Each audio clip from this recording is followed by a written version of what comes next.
channel Wati Suara dimanapun kamu berada. Apa kabarnya? Semoga selalu dalam keadaan sehat walafiat dan tetap semangat dalam melaksanakan aktivitas sehari-hari.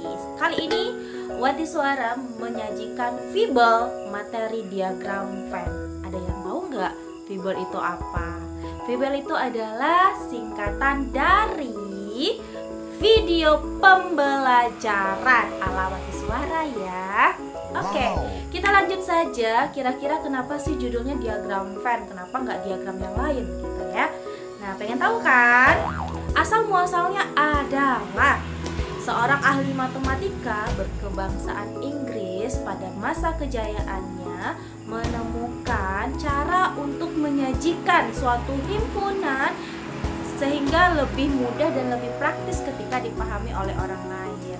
Makanya namanya adalah diagram Venn. Kepo nggak sih dengan namanya? Kenapa harus diagram Venn? Ayo silahkan ditebak. Awalannya J, akhirannya N. Ayo, 1, 2, 3. Namanya adalah John Venn. Nah, makanya nama diagramnya dinamakan dengan diagram Venn karena yang menemukannya adalah John Venn, seorang ahli matematika berkebangsaan Inggris. Sekarang, apa sih yang dimaksud dengan diagram Venn? Yuk saksikan materinya.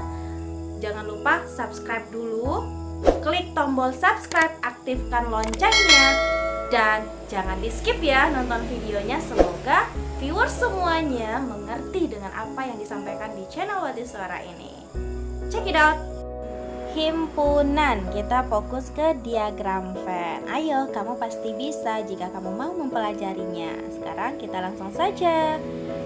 Diagram Venn itu berupa ada persegi panjang, kemudian ada lingkaran. Nah, di sanalah kita menyajikan sebuah diagram Venn dan anggota-anggota himpunannya. Nah, misal nih kita punya himpunan semesta, anggotanya adalah 1, 2, 3 sampai angka 8. Kemudian ada himpunan P, angka 1, 3, 5 dan 7. Nah, bagaimana cara menggambarkan diagram Venn-nya?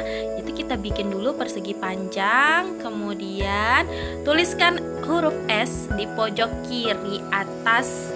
Itu biasanya untuk menyimbolkan himpunan semesta. Nah, sekarang bagaimana cara menyajikan himpunan P? Kita bikin satu lingkaran karena dia hanya satu himpunan saja.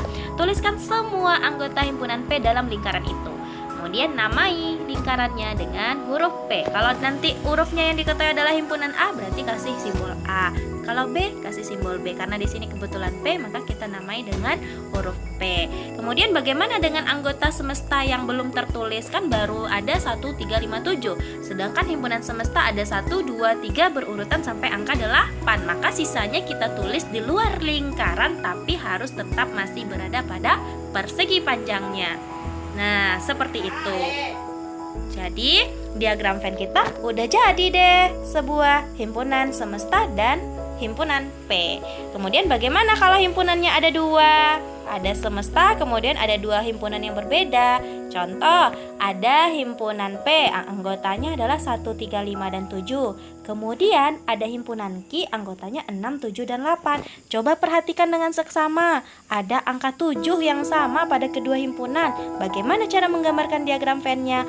Otomatis kalau ada 2 himpunan yang berbeda, ada P, ada Q, maka lingkarannya juga ada 2. Coba sekarang kita tuliskan atau kita gambarkan persegi panjang. Kemudian tuliskan huruf S-nya sebagai simbol himpunan semesta. Gambarkan lingkarannya satu per satu. Yang pertama kita lambangkan dengan P. Kemudian yang kedua kita lambangkan dengan Q. Tuliskan terlebih dahulu anggota yang sama atau anggota yang ada pada kedua himpunan itu, yaitu angka 7 pada kasus ini ya. Maka kita tuliskan di tengah karena dia sama-sama digunakan pada kedua himpunan. Kemudian bagaimana anggota yang lainnya? Tuliskan satu per satu di himpunan P. 1, 3, dan 5. Kemudian di himpunan Q 6 dan 8. Terus coba perhatikan lagi di himpunan semesta udah tertulis nggak semuanya nih? 1, 3, 5, 7, 6, 8. berarti yang belum tertulis adalah angka 2. Maka angka 2-nya di luar kedua lingkaran. Nah, seperti itulah diagram Venn kita pada kasus ini. 4 juga kita tulis di luar lingkaran. Nah, lengkap sudah diagram Venn pada kasus yang kedua. Gampang kan ya mempelajari diagram Venn?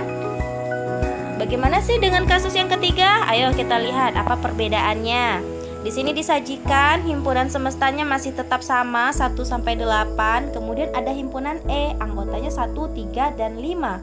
Himpunan F ada 6 dan 8. Ternyata tidak ada yang sama persis anggota antara E dan F. Maka lingkaran kita gambarkan terpisah ya. Coba dilihat. Ada lingkaran E, kemudian ada lingkaran F. Jadi dia tidak menyatu seperti yang tadi karena tidak ada satupun anggota yang sama ya. Nah, langkah selanjutnya adalah tuliskan anggota himpunan E 1, 3, dan 5. Himpunan F 6 dan 8. Maka yang belum tertulis anggota himpunan S adalah angka 2, kemudian angka 4 dan angka 7. Maka lengkap sudah deh himpunan diagram Venn kita. Selanjutnya, misal ada himpunan semesta 1 sampai 8 masih dengan kasus yang sama semestanya. Kemudian ada himpunan A 2, 4, 6, 8. Himpunan B 2 dan 4. Nah, di sini ada kasus yang unik lagi nih. Angka 2 dan 4 pada B itu tertera pada himpunan A. Artinya semua anggota himpunan B ada pada himpunan A. Itu sangat perlu diperhatikan. Bagaimana cara menggambarkan diagram Venn-nya? Nah, ini dia pada kasus ini. Diagram Venn yang lebih kecil itu kita taruh di dalam lingkaran yang besar. Jadi yang paling dalam itu adalah lingkaran B. Yang paling luar yang besar itu adalah lingkaran A. Nah, yang perlu kita tulis terlebih dahulu adalah anggota si B, karena anggota si B yang paling sedikit dan dia sama-sama ada pada himpunan A. Maka kita tulis yang paling dalam 2 dan 4. Setelah itu apa yang perlu kita tulis? Tulislah anggota himpunan A yang belum tertulis dalam himpunan A. Kan 2 dan 4 udah ada pada A juga tuh. Berarti yang perlu kita tulis di luarnya adalah 6 dan 8. Maka ada nggak himpunan semesta yang belum tertulis? Ada dong, kita tulis di luar lingkarannya. 1, 3, 5, 7. Berarti lengkap ya. Maka diagram Venn kita udah selesai. Gampang kan? Nah, seperti itu kira-kira. Sekarang bagaimana dengan kasus permasalahan kontekstual? Karena setiap kita dituntut untuk menyelesaikan permasalahan kontekstual atau permasalahan nyata yang ada di kehidupan kita sehari-hari. Coba baca kasusnya. Dari total 60 orang siswa SMP diperoleh data bahwa terdapat 42 orang menyukai matematika, 26 orang menyukai bahasa Inggris, dan 15 diantaranya menyukai kedua mapel tersebut. Nah, di sini ada 4 data yang kita dapat. 60 orang total siswa yang ada. Setelah itu ada 42 yang menyukai matematika, ada 26 bahasa Inggris, dan 15 menyukai kedua-duanya. Disimpan ya datanya, diingat. Nah, pernyataannya di sini adalah nyatakan permasalahan ini dalam bentuk diagram Venn. Sekarang kita gambarkan diagram Venn-nya. Himpunan semestanya berarti 60 ya. Yang menyukai kedua mapel 15. Kalau menyukai keduanya berarti lingkaran diagram Venn kita berarti ada yang menyatu ya. Kemudian matematikanya 42, bahasa Inggrisnya 26. Nah, kita gambarkan diagramnya. S-nya 60. Kemudian M, lingkaran M, dan lingkaran bahasa Inggris kita simbolkan B. Nah, karena ada yang menyukai kedua-dua mapel, yaitu 15 orang, maka kita isi dia di bagian tengah, 15. Nah, tadi kan katanya yang diketahui di kasus itu matematika ada 42 orang. Dalam lingkaran matematika coba perhatikan, udah ada 15 orang. Berarti berapa lagi yang perlu kita bikinkan supaya totalnya 42? Maka 27, yaitu 42 dikurang 15. Kemudian dalam lingkaran bahasa Inggris coba perhatikan, udah ada 15 orang, sedangkan yang seharusnya adalah 26 orang. Berarti berapa orang lagi yang perlu kita tulis? Yaitu 11 dari 26 kurang 15. Kemudian karena dengan semesta kita 60, artinya apa? Semua orang yang ada dalam satu persegi panjang itu totalnya harus 60. Sekarang coba kita jumlahkan. 27 ditambah 15 hasilnya adalah 42.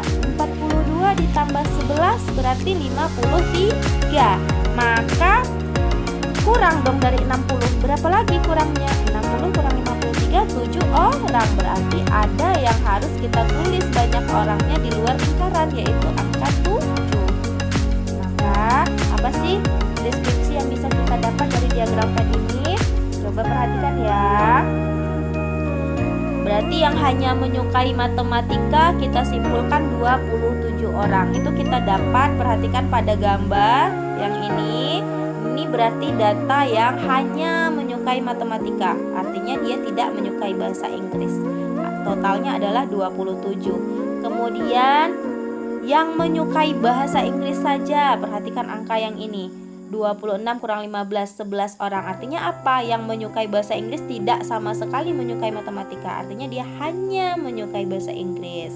Kemudian ada lagi deskripsinya, yaitu tidak menyukai kedua-duanya adalah 7 orang. Kenapa? Karena dia berada di luar lingkaran, yaitu di luar lingkaran matematika dan di luar lingkaran bahasa Inggris.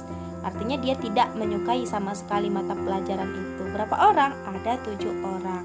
Kira-kira seperti itulah menyatakan suatu kasus ke dalam diagram Venn. Lebih gampang dan lebih simpel melakukan operasi hitungnya, menentukan jumlah orang yang menyukai ataupun yang tidak menyukai suatu kategori yang ada pada diagram Venn tersebut. Semoga kalian semua paham. Terima kasih.